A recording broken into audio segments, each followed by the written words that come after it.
If pwede putulin o i-prune yung citrus plant na tinanim ko from seeds.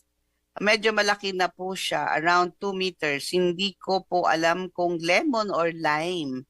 Isa lang po sa dalawa yon.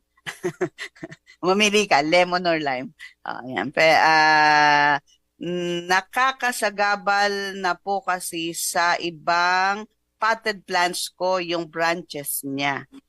Ayan. Sa bandang ibaba, paano po malalaman if lemon or lime ang tanim ko? Nasa malaking pot na po siya now. Dapat ba, pwede ba daw i-prune or putulin?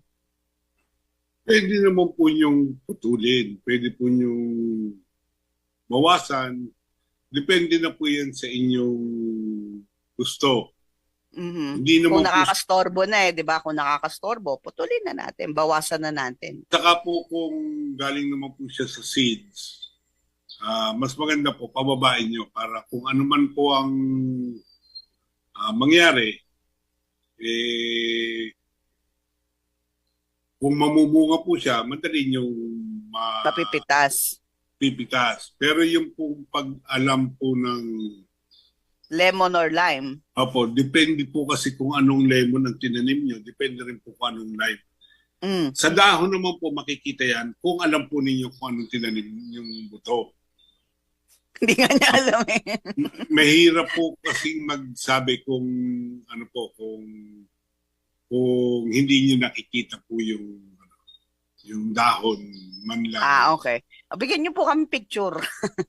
Opo, Nung saka tanim yung po ninyo. pagilid po kasi ng dahon.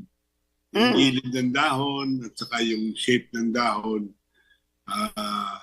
Yung amoy ng dahon, ganun po ang mga indication po na Kung anong tanim yon.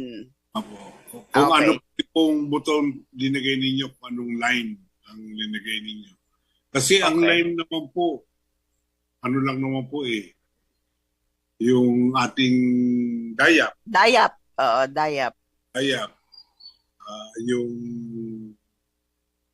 ah, American lemon na ano, parang ano rin yun, parang yung merong American lemon na parang Dayap din.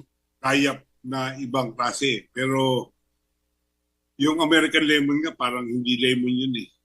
Talaga? Parang lime din yun eh. Okay.